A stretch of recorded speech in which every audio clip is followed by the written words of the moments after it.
Let me introduce her. This is my girlfriend, Emily, Tom said with a smile. The woman beside him greeted everyone.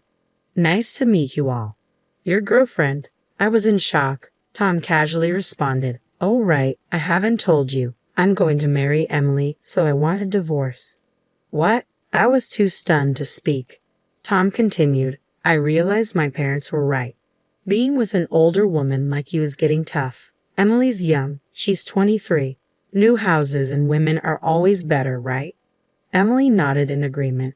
And about the accident you mentioned, it's no big deal, right? You broke a bone and now you're slacking off at home. We'll take the house once we divorce. I was so shocked by his outrageous comments that I forgot to get angry. It was impossible to continue the conversation. Taking a deep breath, I presented a signed divorce document and said, Okay, here are the divorce papers. Oh, you're well prepared, Tom said, jubilant. Leaving the couple behind, I began preparing to leave the house immediately. As I was packing, Tom spoke up. You have nowhere to go, right? There's an apartment near the station within the range of $100. It's old and has cracks in the walls, though. Tom, that's so mean, Emily chimed in. The two of them laughed ignorantly. I didn't respond and slammed the front door.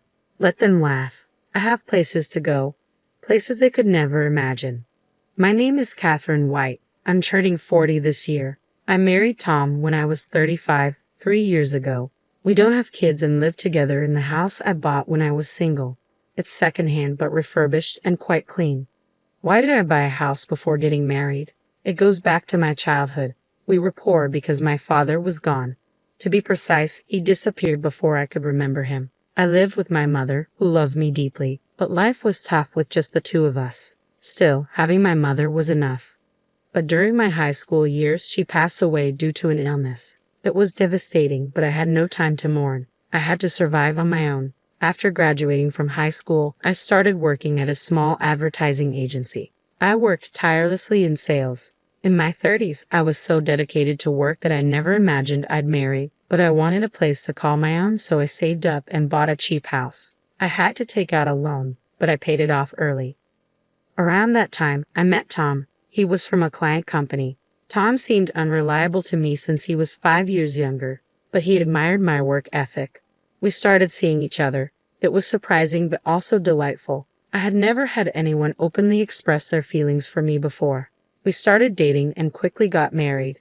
At first, Tom's parents disapproved of our marriage. I was older, and they knew I had no family. But Tom defended me, saying, even if she has no parents, Catherine works hard. Don't say such things. I was genuinely happy. I thought we could make it work. But that changed. The shift in Tom's behavior began less than 6 months after we moved in together. One evening, after returning from work, he sat down at the dining table. Dinner was meat and potatoes, a salad and eggplant soup. After eating for a while, Tom stopped. What's wrong? I have been meaning to say this. The soup, it's from this morning, right? I don't like leftovers. Can you make a fresh one for dinner? But it takes time. I also work, and I might not make it in time. Sorry, but that sounds like an excuse. My mother always made different soups for breakfast and dinner, and there should be at least 5 side dishes. Can you do that? I was taken aback by the sudden situation. I have felt this way for a while, but kept it to myself. While I'm not great at cooking, it's hard to do intricate dishes while working too. Your mother is a full-time housewife, right? I work and can't cook that much. That's why you shouldn't make excuses. It's expected of a housewife. You should at least do that much. I was frustrated by Tom's outdated views, but I held back my words to avoid worsening the mood, though was discontent. I wanted to avoid arguments, so I started finishing work on time and rushing home to cook. However, Tom's actions and words became increasingly demanding. Did you use cheap meat for this? This side dish is the same as yesterday. Please space them out at least a week. With each of his complaints, the time I spent cooking became more overwhelming. Before I knew it, I was spending all day thinking about meals. Tom's nitpicking didn't stop at just food. He checked every corner of the house for dust and criticized my cleaning. If you have so many complaints, why don't you do it yourself? I finally snapped. What are you saying?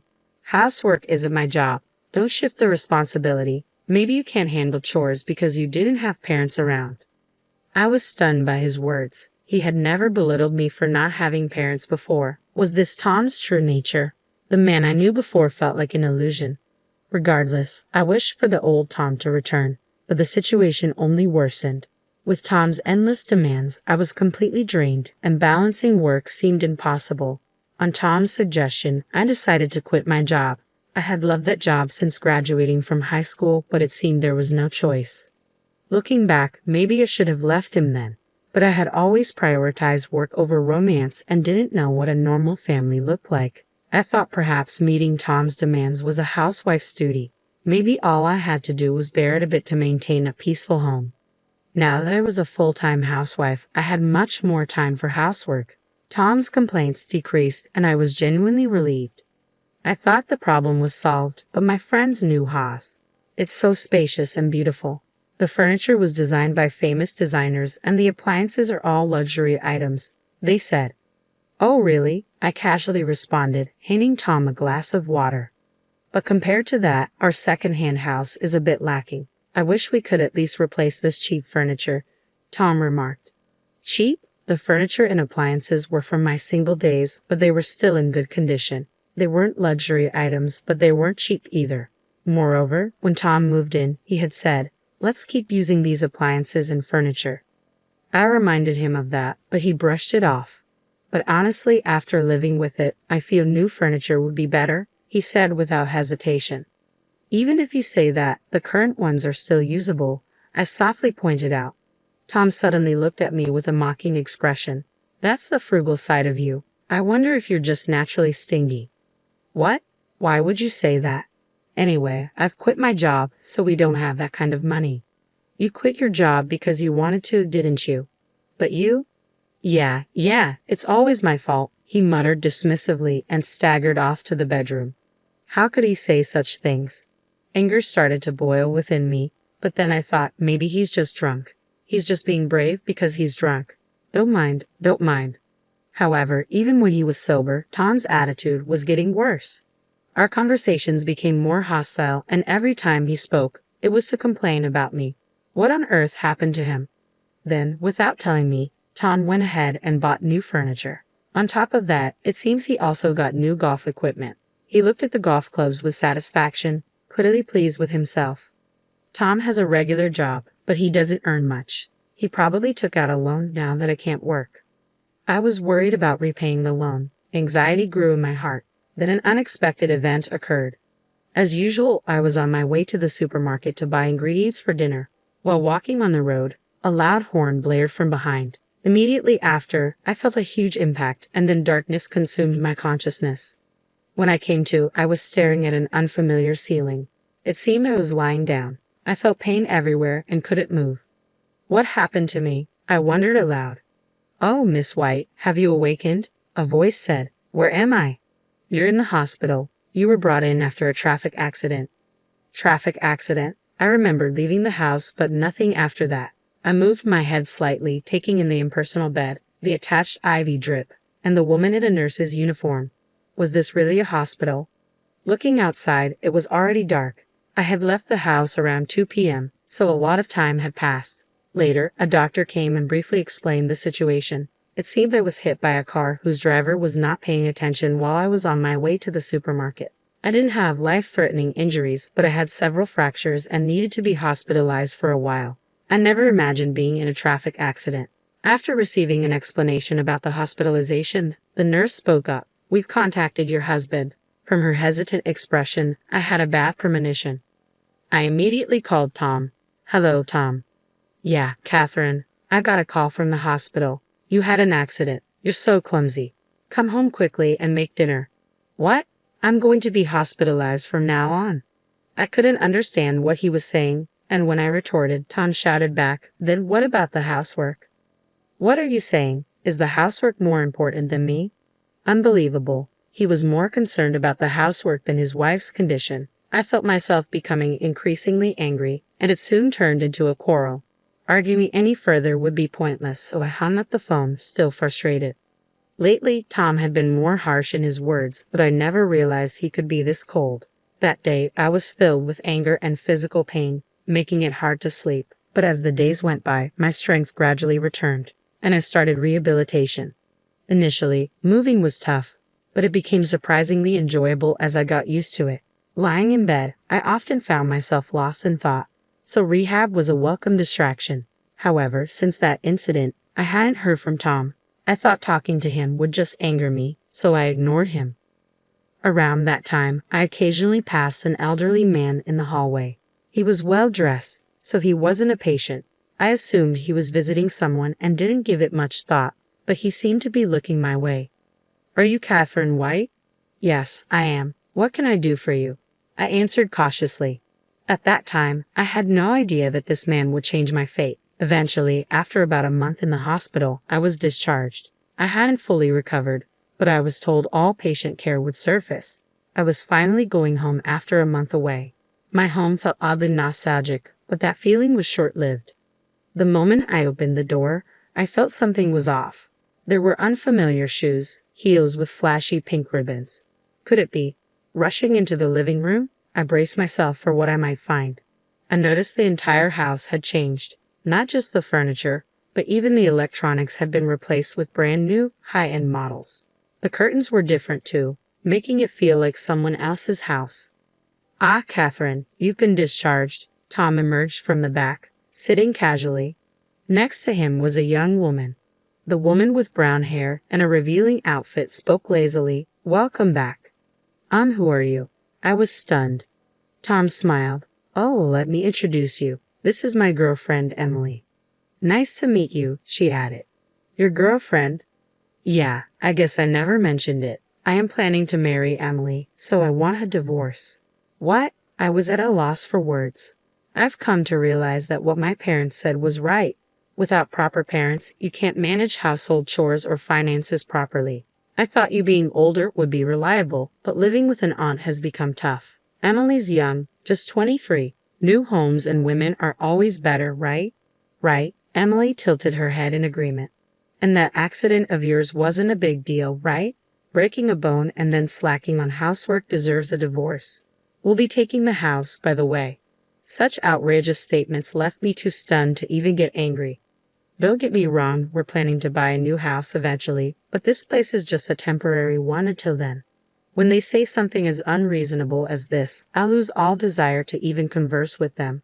The old Tom is gone. I've come to think of him as a monster, not a human with whom I can communicate. I shouldn't fight on the same level with them. I took a deep breath and presented a document. "Okay, here are the divorce papers." "Oh, you're well prepared." I had already signed the divorce papers in advance, considering the recent strange atmosphere. I thought this choice might come up eventually, so I quickly started packing my things. I needed to prepare to leave the house. As I was busy, Tom spoke to me. "You don't have anywhere to go, right? There's an apartment near the station that rents for $100. It's run down and has cracks in the walls, though." "Tom, that's so mean," Emily chimed in. Ignoring their mocking laughter, I slammed the front door with force. I took a moment to look back at the house, my castle that I worked hard to buy. Today is the last day I'll see it, but I had no regrets. I had a place to go. A week later, while relaxing in my new place, the doorbell rang loudly. Checking the monitor, I saw it was Tom and Emily. Ignoring them, I heard them shouting my name. Their frenzied state made me want to laugh. After observing for a while, I spoke over the intercom. "What do you want? Why are you living in such a mansion?" Tom asked. The mansion he referred to was where I currently lived, a 3-story building made of reinforced concrete on a massive plot, complete with a swimming pool. "You came all the way here just to say that?" "No, I have a proposal." "Open up. I want to talk face to face." "It's probably just nonsense." "No, it's important," Tom insisted. Annoyed with Tom's persistence, I thought this would be the last time and opened the door. I led them to the living room.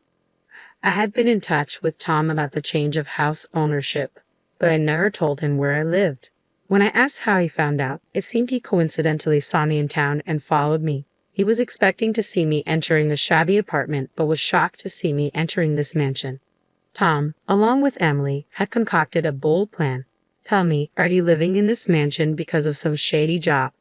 "What? Why?" I was taken aback by Tom's absurd claim. "I saw you. You were with an old man entering this house. I get it. You don't want to admit it. You're poor, so you had to find that kind of work, right? But if you have such a wealthy client, I want you to introduce him to Emily. I work in a cabaret club, so I'm good at charming older men. I'm sure I can earn more than you, Catherine. What are you both talking about? The man you saw me with is probably my father. This house is also my father's house. What? That's a lie. You don't have parents, Tom insisted loudly, just as the door to the reception room opened.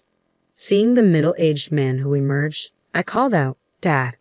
"My father," I explained quickly. Surprised, my father sat next to me and greeted Tom. "Ah, you must be Tom. My daughter spoke of you before. Nice to meet you. I'm Catherine's father, Robert Johnson." "Wait, what's going on?" Tom looked back and forth between me and my father, his eyes wide with surprise. "It's understandable. I only recently reunited with my father while I was in the hospital," I began, explaining the situation. Yes, the middle-aged man who spoke to me that day was my father. My father was supposed to have disappeared. I had been told so by my mother. I thought there might have been a mistake, but after speaking with this man, I realized he was my real father. To start a business, my father went to America. After a while, once his business was on track, he planned to bring us over, but he was robbed there, losing everything. He lost all his investment capital, and even his means of communication was cut off. Stranded, he fortunately met a man who offered him a job at his company. Starting with menial tasks, he gradually got promoted and eventually became the right-hand man to the company's CEO. With the help of this man, he later started his own business. The business was successful, and my father achieved social success. But he was always concerned about my mother and me. He felt guilty for leaving us for so long and found it hard to return. Then his company decided to start a new venture in Japan. After much thought, he decided to come back. He built a house here and started looking for me and my mother. He then discovered that my mother had passed away and was deeply regretful. If only he had come back sooner. Wishing to see me as soon as possible, he visited me in the hospital. Learning the truth, I ended up living in this mansion owned by my father. I briefly explained all this. By the way, my father had also looked into Tom's affair. After occasional golfing outings, Tom would go to a hostess club where he met Emily. "So, this is my family home. Understand, I never heard about you having a rich father all of a sudden," Tom murmured in a big voice. "So, if you have so much money, will you come to the club where I work?" Emily quickly tried to hand her business card to my father. True to the type of woman Tom would choose, she was incredibly bold. But my father stopped her immediately. "I'm sorry, but I make it a point not to visit cheap imitation bars." "What?" Emily was speechless.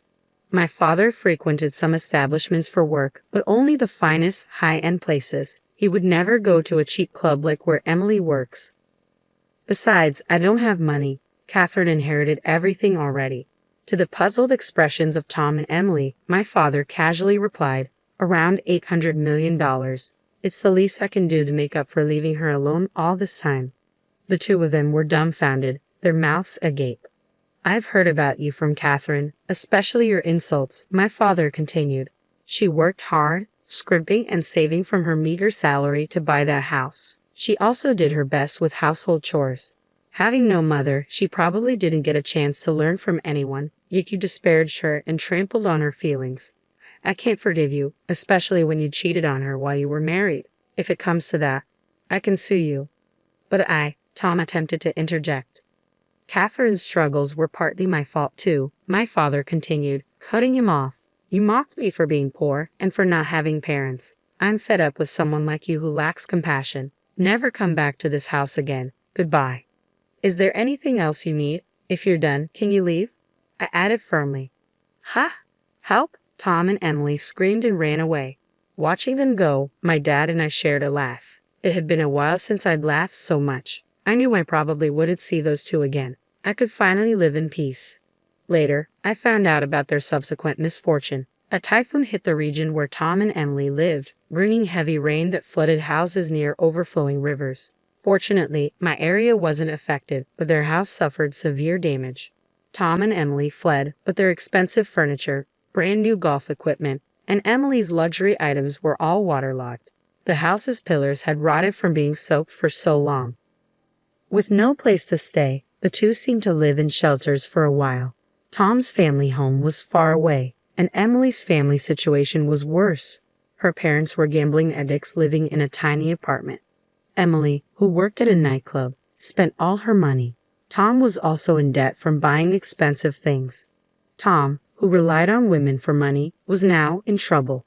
The two, having no other options, had to move into a cheap apartment near the station that he had once told me about. It was ironic that Tom, who once mocked others, ended up living there. What you do to others will come back to you, I reflected. Unless they truly repent, they won't find peace. Meanwhile, I was thinking of job hunting since leaving my previous company. When I talked to my father about this, he offered me a position at his company. The job is in sales like before, and it's fulfilling. I'm still learning, but I work hard every day to be valuable. At my father's mansion, we often host home parties for business associates. My sales experience helps, and I can talk freely with anyone. I plan to work abroad in the future, so I'm also studying English. My father often tells me, "You look livelier now compared to when we reunited." It feels like a lie that I used to be so irritated every day when I was with Tom. Life is unpredictable, I concluded. Even if times are tough, they won't last forever. If you keep looking forward, someone will always be watching over you. I believe that, and I want to keep living brightly.